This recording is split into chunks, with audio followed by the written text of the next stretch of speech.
السلام علیکم ورحمۃ اللہ وبرکاتہ۔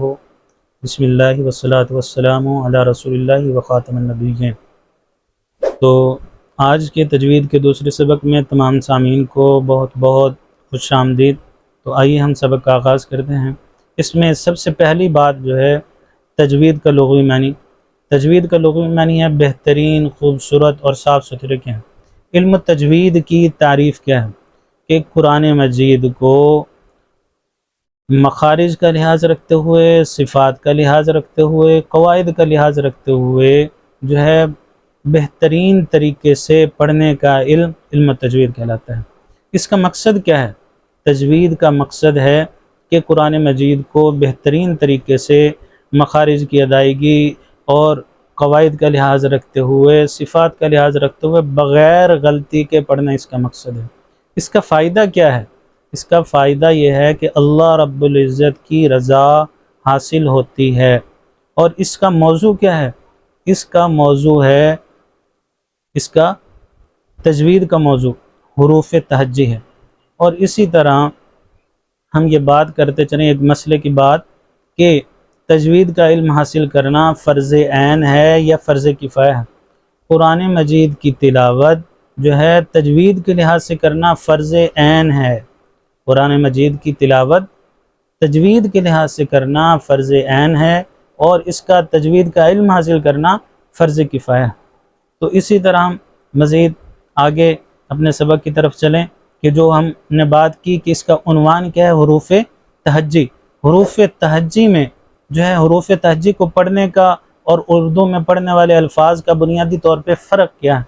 اس کا فرق بنیادی طور پہ یہ ہے کہ اردو کے ایسے تمام الفاظ جن کے آخر میں بڑی یہ آتی ہے، اردو کے ایسے تمام الفاظ جن کے آخر میں بڑی یہ آتی ہے، ان تمام الفاظ کے آخر سے بڑی یہ ہٹا کر الف لگایا جاتا ہے۔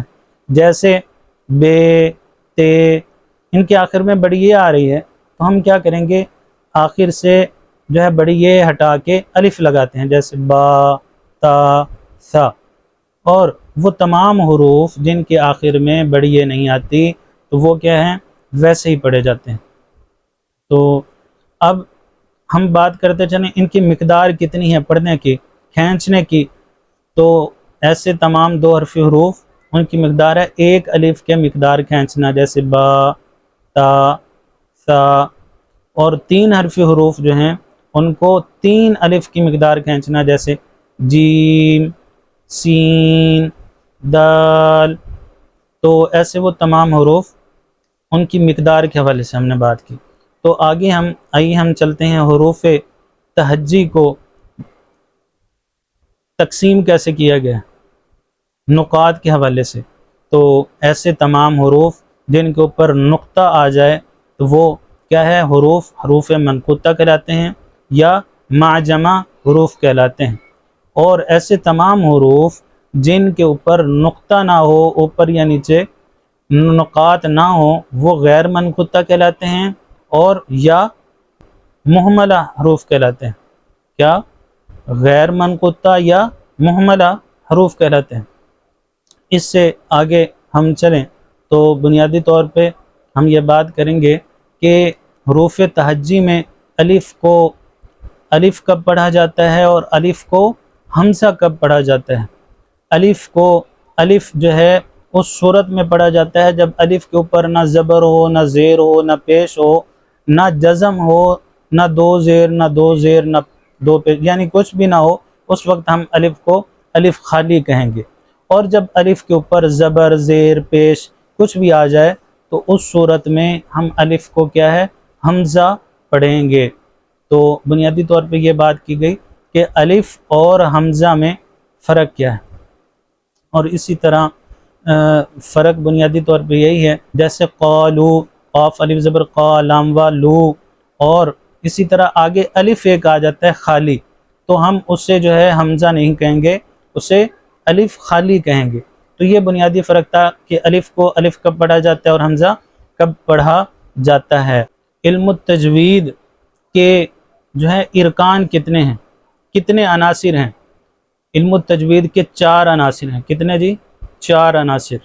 پہلا، مخارج کے لحاظ سے اسے صحیح پڑھنا، دوسرا کہ اسے جو ہے صفات کے لحاظ سے پہچاننا اور اس کی صحیح ادائیگی، تیسرا اوقاف کے لحاظ سے یعنی وقف کرنے کا صحیح طریقہ پہچاننا اور اس کی ادائیگی ہے، اور چوتھا کہ اپنی زبان کو جو ہے ان الفاظ کی مشق کرتے ہوئے ایسے مشق کرنا کہ جو ہے کوئی غلطی باقی نہ رہے، یعنی بار بار مشق کرنا اس تجوید کا چوتھا عنصر ہے۔